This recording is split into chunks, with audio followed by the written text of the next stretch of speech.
Hello and happy Monday. You are here with Hank and Dr. K, and we're going to talk all about excusitis today. What is excusitis? Hi, everybody. It's Monday.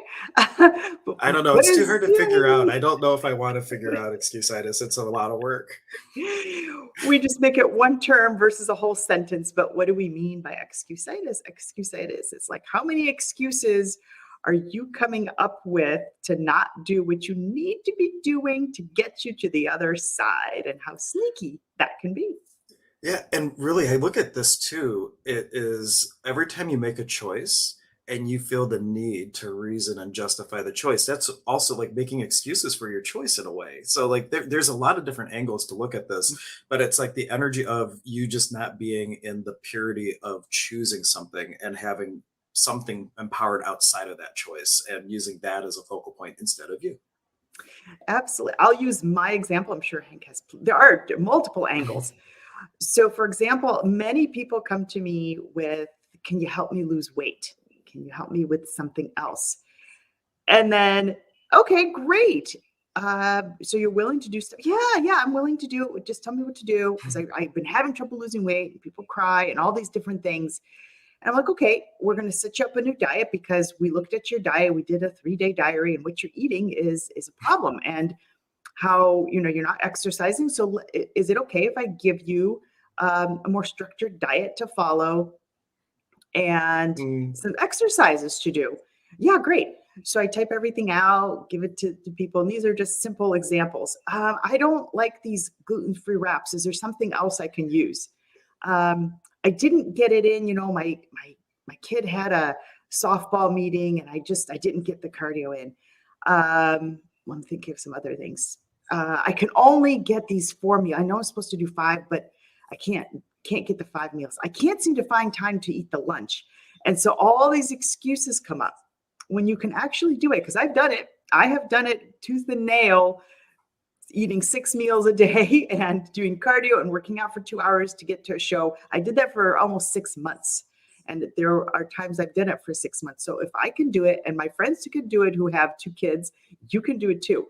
It's the sneaky subconscious that comes in and goes, no, do you really want to lose this weight? And there's all these things that need to be kind of looked at and peeled from underneath as to why you really want what you want, and what are the excuses and the ego that pulls you back to keep Mhm. you in the space that you're at, because it's a comfortable space.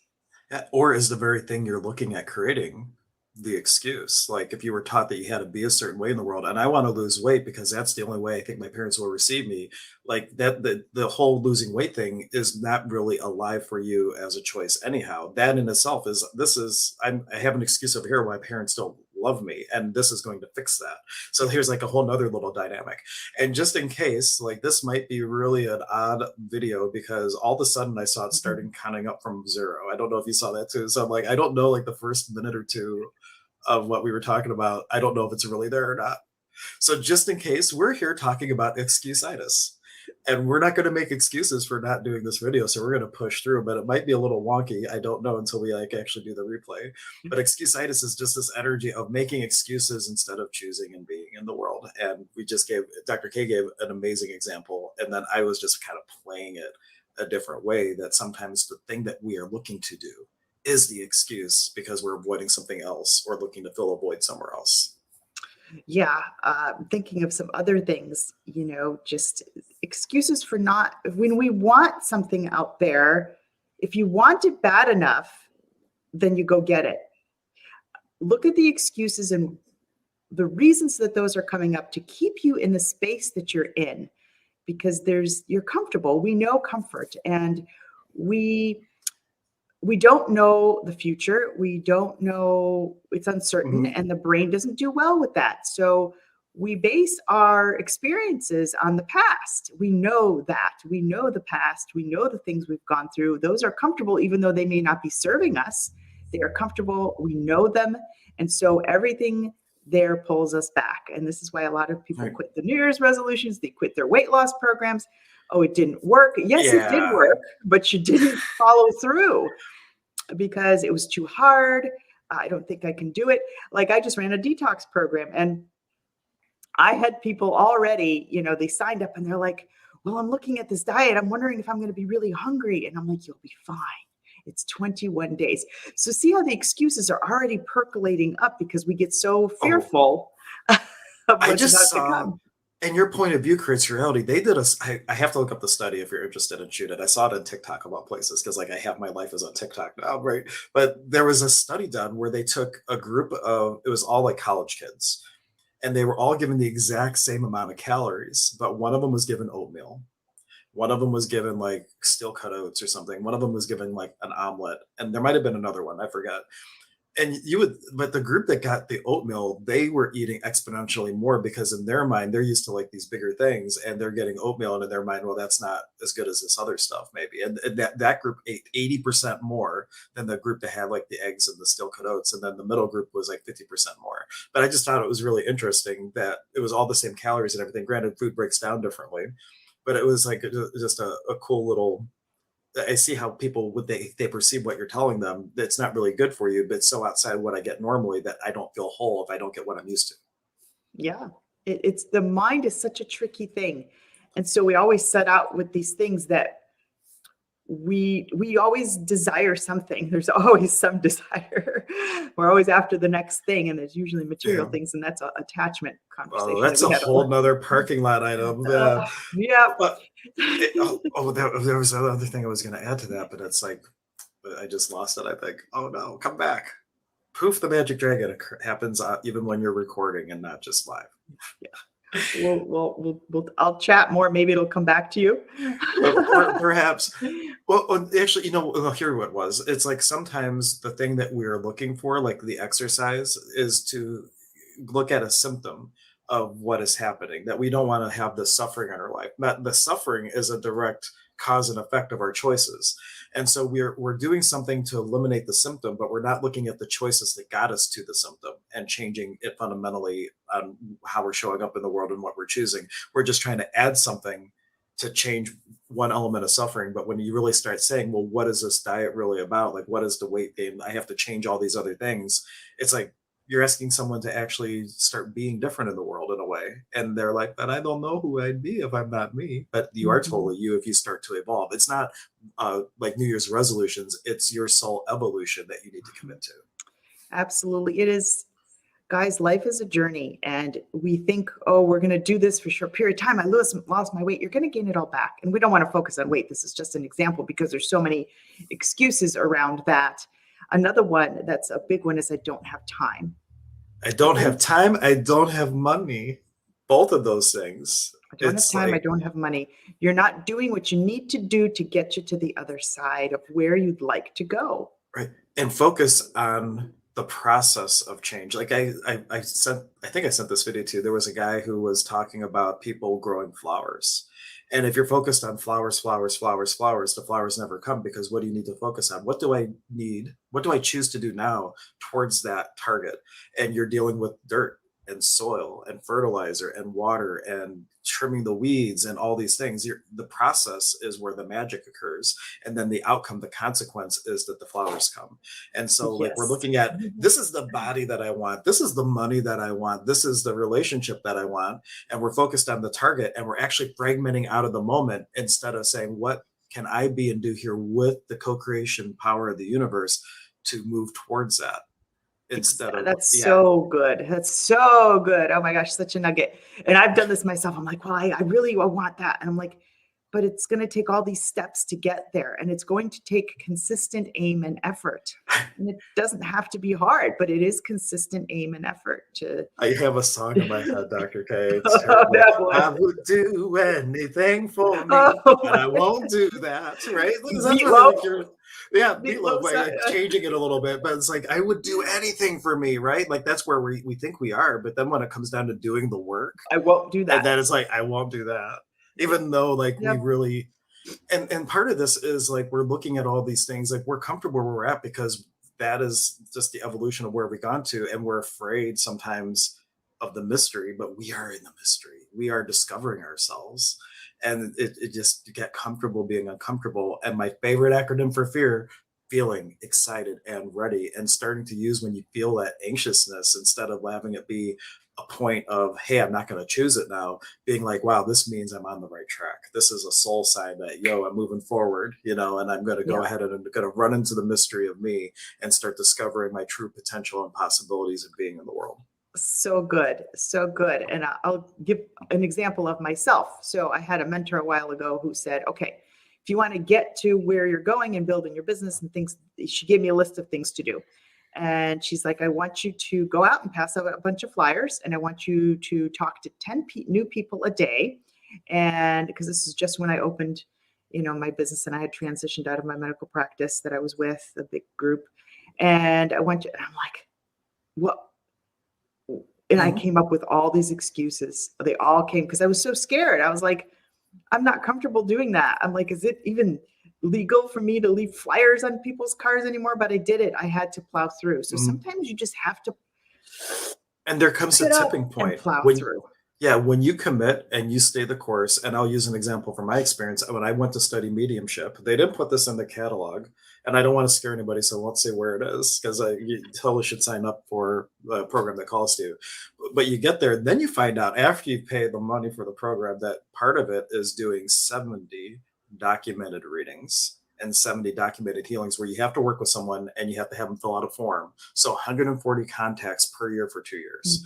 And it was daunting. And I procrastinated and made all the excuses in the world. And then here I am, like less than a month to graduate, and I have like 60 left to do, like each, right?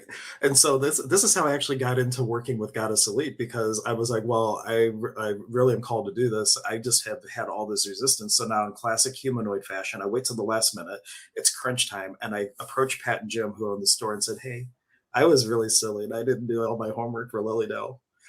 Well, I'm not saying which church in Lilydale, though, right? And I was like, can I please like do readings out of the store, and I'll just do love offerings or whatever. And so they I didn't know it, but she did an interview read to make sure I knew what I was doing. And then they sent out an email saying Hank will be here every day doing readings, and then he will continue on as a permanent store reader. And like that's how I became a reader. I never intended it, but it was all, sorry, kind of getting off topic a little bit, but my excusitis then turned into something. But you don't have to wait till the pressure cooker is like ready to blow. You can have more ease and being choice in the moment. Because how long did I suffer? How many months was I like head tripping over all the stuff I needed to do and making excuses of why I'm not doing it until like the chips are down. And then I was in this place of do or die. Like I'm exaggerating the energies a little bit, but I was in like, I must do this, or I have spent all this money and all this time and all this training and will have nothing to show for it. So another good nugget. So procrastination, excusitis, and resistance all go together. And how many of us like, oh, wait, yeah, I know I got a month to do this. And then it's like you wait till the edge, or then you quit. There's a lot of people that quit. How often have you quit? You've gotten to a point and it's too much. And yeah, I'm going to do it. You come in with all this awesome energy, and it's like a lot of people quit just before they win. So Seven made a body process. She calls it commit or quit. It's like an energy of like either like the kind of the energy shit or get off the pot, right? It's like commit or quit, like invest in yourself and make the choices that are actually going to start adding to your life instead of retreating. Yeah. And it's okay if you fall. It's okay, don't beat yourself up, but get back on track and keep going. But a lot of people quit, or they come in with a very solid energy, and then they just don't do it. And then they're like, it didn't work. Well, it did. It was working till you quit, till you didn't do what you needed to do. Do everything you need to do to get to what you want. And you have to want something bad enough. So it has to have a really strong purpose for you. And often we think we want something. Like I have a client that really wanted, it's a weight loss thing, but I said, but if you lose this weight, then what? Then what? Then you're exposed to men liking you now, and you don't trust men. So there's a loop. There's a loop there for you. You really have to ask what your why is in this situation. Yeah. And what is the weight doing for you? Because this is a premise, and like starting to turn the conversation to, okay, so you have excusitis. You convinced me, doc. What I got it. All right. So what's the medicine for it? And one of the things is this willingness to say, okay, well, whatever isn't allowing me to choose this, like, what is that doing for me? Because there's this whole idea of secondary gains, which is if you empower your disease, you empower something, you empower your weight. What's it doing for me? It's keeping the guys away that I'm afraid of, or It's Yep. keeping whatever accountability away. It's keeping my parents away. It's keeping whatever. Yeah. We had one lady, she had, um, oh, begins with an L. I can't think of the name of it now. Lupus? Lupus, thank you. Because I told the story I'd never before, so you probably remember it. But like she had lupus, and it kind of like it was an excuse for her not to do something. Instead Mhm. of just saying, I don't want to go to your house, she goes, I can't go today. My lupus is flaring up. And she's empowering her disease instead of being Mhm. empowered that I can make a choice and just say no. Yeah, I've seen all kinds. I have another client that she texts and I mean, extremely well. However, she said, I'm not going to get online. I'm not going to learn that. It's not worth my time.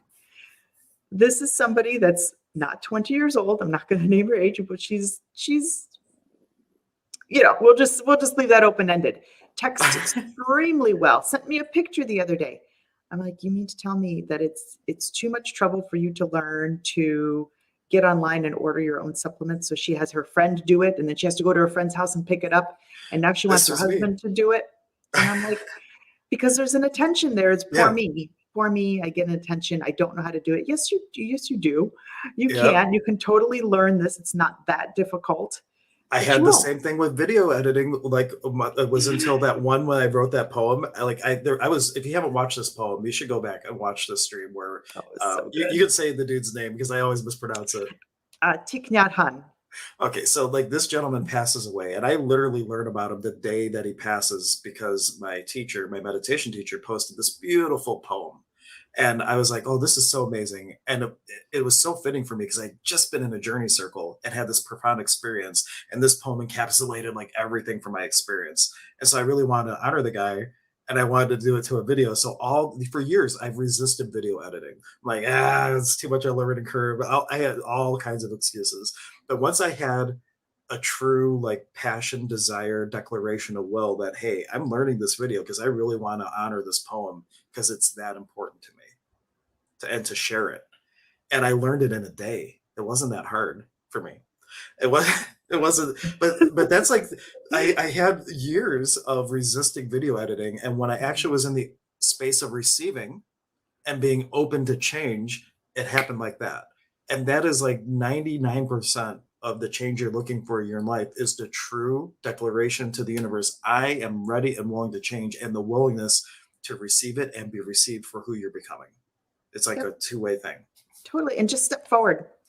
Take a deep breath. Oh, just Take step a forward. That's a deep and meme. just step Meme. I'm forward. gonna write it down. I will make it and tag you in it. Just Yeah, that could just also be a take whole the stream. step forward. We generate so much energy towards, you feel it inside. It's like, well, you felt, Hank, I don't Yeah. want to do this. So resistance. Oh my God, I Yeah. can't do it. But then when you actually, there's so many times this has happened to me, and I'm sure it's happened to you. You Mhm. actually take that step, you get on, you open the book, you take that step, you do that first 15 minutes of cardio. It's like, that wasn't that bad. That Yeah. really wasn't that bad. Like twice in the last week or so, I've had the Nine of Wands come up in my morning tarot readings. And and Wands is all about like the passion, the power of the spirit. It's like really close to soul. And the nine is all about creativity and sexual energy and putting things out there. And from your just step forward, and I get the analogy I used for that is it's like you have a bow and arrow and you pulled it back. You have everything ready. And all you have to do is like let the energy go. Yeah. All And you we're have to like, do is start. All you have to do is take the step. And like look yep. how much energy you're putting in holding that. Like go get a bow and arrow and just hold it for 20 minutes and see what I mean. It is so much harder to stay in your resistance than it is to actually start Yes. moving forward and let go. Yes. But we make it so much harder than it needs to be. We're really silly people. And Yeah, then we we do it are. all We the are, time. aren't And we? we're all Silly silly humans. people. We all have our own little things where, like, I might be really good at shooting arrows over here for marketing, right? But then it comes to exercise, and I'm like, I don't know. And like Dr. Faye is the opposite. She's all like, I can go on like win bodybuilding competitions like nobody's business, but it comes to like marketing and technology, and she's like, I don't know. I have so much resistance, guys. And So much. so obviously we're like, well, let's get together and like talk about our shit because like maybe we'll balance each other out. Totally. But we all have it. I mean, we all Yeah. have it in some way, shape, or form. So the best advice I think I can give is take a breath and say, I'm just gonna try. Well, I don't like to use try because you either do it or you don't. Yeah. I'm Do gonna or do take not, there is no try. there's no try. I'm going to take that step. I'm going to give it that effort. I'm going to get on the horse and see, just see. And you'll find, always you will find it wasn't as bad as you thought. And you held so much more resistance. It takes so much more energy, angst, and frustration to hold that space of spinning the wheel than to actually move forward and just go ahead and start. Once you start doing it, the energy starts moving forward and you're going. You're riding that bike. And you're allowed to change your mind and things too. But like, think of a bike, how much harder it is when you start and you have to be in like different gears. And then as you get going, like you can change the gears and it gets a lot easier. Yeah. Same type of thing. And I like using boat examples too. Like the Titanic, had it started to change earlier, would not have hit the iceberg, right? Yeah. So like if once you get momentum, like you have way more propensity to shift and change based on what shows up, and being in the freedom and flexibility of the moment to choose differently. But if you've never started, if you have like 10 possible amazing destinations, like you have an infinite number of amazing destinations in life. There is an infinite number of ways that the pleasure of the soul can be experienced. But if you have no momentum, you're not going towards any of them. Yeah. So it's like, pick a target, move towards it, but then don't get caught up on what that target is. All you're picking is the momentum. And then as things evolve, reserve your right to, based in the moment, like what's going to create the most for me. And I can change the target. And I don't even have a point of view about how that target actually shows up when we get there. And that is where you have like this exponential potential of unlimited possibilities showing up in your life. But the all begins with starting, taking that first foot forward, getting on the bike going. Yeah. That's the best advice I can give, is take a breath. Okay, I'm going to do this, and just take the step forward. And I almost guarantee that you will find it's not as bad as you anticipated it to be. So, and then number 2, be aware of the excuses, all the excuses you come up with for why you're not doing what you're doing. And how bad do you really want what you want? And let's just replace it, because you know how I feel about why. I'm going to share with me, this has been the question that has been blowing up my world for the last month. What is this really about? Like I shared with Dr. K yesterday, we had gone out to lunch. My wife came, and I just had this huge, like just a couple days ago, because of asking, what was this really about? Remembering something from childhood where I learned a resistance to sharing. And there was other things. It was like a really juicy conversation, but the 2 questions that I ask is, 1, what is this really about? And whatever memory comes up, then ask, this is an NLP technique, when have I felt like that before? And you keep asking that, you keep drilling down. What was this really about? Where did I feel like that before? And you get to you get to that nucleated sphere that's actually feeding the energy that's causing the things to show up in your life that maybe are not your most preferred things. And now, being an allowance of whatever that is and not judgment of it starts to shift how that starts to show up in your reality. And it's like monumental. I love that question. It's been very challenging, but also very rewarding to ask that question every day.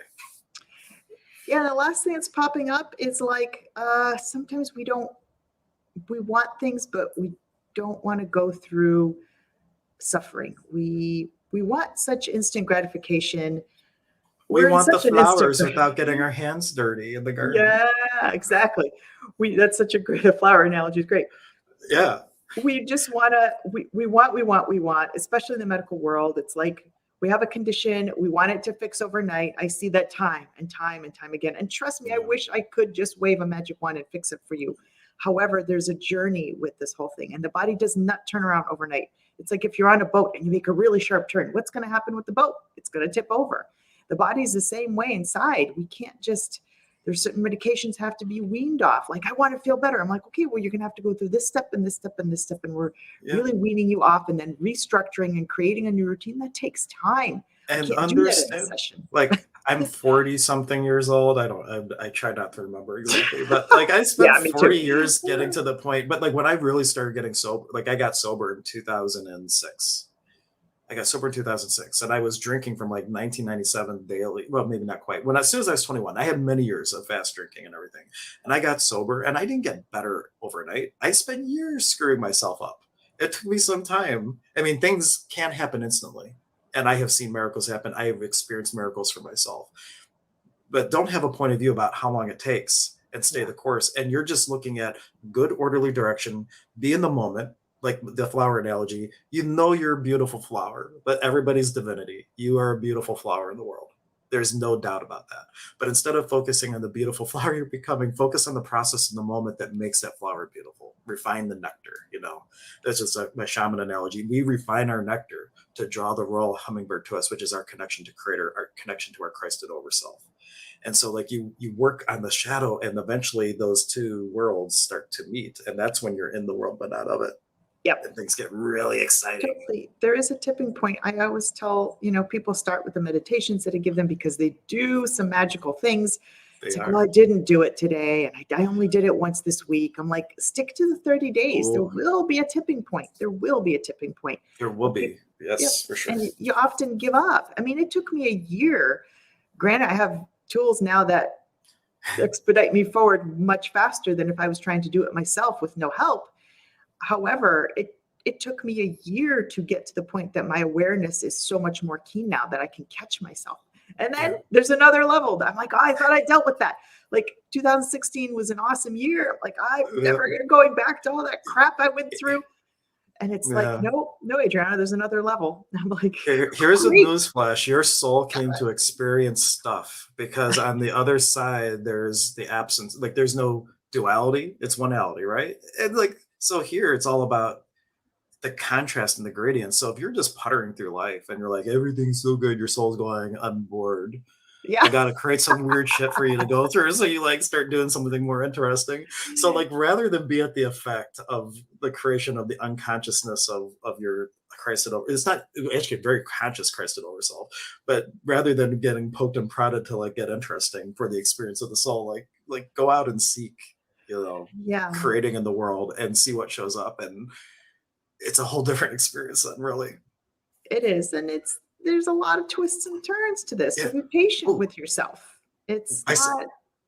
I had a rhyme I said the other day. I said, you are the wave, you create the wave. I have to go back and watch the video. It was something like you are the creator of your wave of creation or something, and you surf to your destination, meaning that like you could be the effect of your circumstance and actually surf your own wave, if that makes sense, rather than getting bombarded by other people's creations. Like what if you are creating that and you are surfing your own wave to the destination that you're choosing, to your target? Another thing that comes up with excuses is we like to blame others, don't we? Oh, it's so-and-so's fault I couldn't do this. It's so-and-so got in the way, and this. Blaming others, oh, that's a whole other conversation. Yeah, we have a couple parking lot things. And for all you folks, like I know you've been watching us for a while, Dr. K and I both work with people that we have our websites below us, and we're both working on programs and things. I have mine in the works, As I Forgive Me. I've already done a pilot class for it. Such a good book on it. And then and Dr. K's been doing like these detox programs, and we've already talked, well, we're creating for ourselves, but then we're also asking, well, where can these down the road like start to intersect and create with each other, because they're so complementary. Because my program does not focus on the physical body so much, and it would just be like a really good meshing eventually. But in the meantime, you can reach out to either of us and look for assistance, because we have done a lot of work. We're always in the energy of being the student and learning more, never that we are a know-it-all. And we will empower you to know that you know, and help you make your own choices to get to whatever life you'd like to create, if you're willing to actually be open to receive and be received as you change. It's like the magic recipe. Yeah. The other day I was listening to something. Who was I listening to? I forget who I was listening to. And I'm like, boy, I realize how little I know. I think I know so much. And then I'm like, whoa, I know so little compared to, and there's this whole other, dimension, and we won't.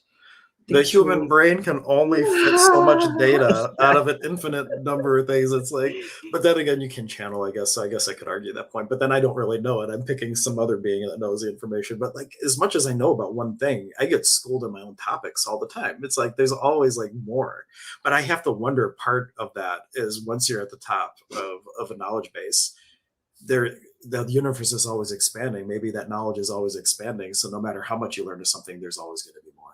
Yeah, there's always more, because it's infinity.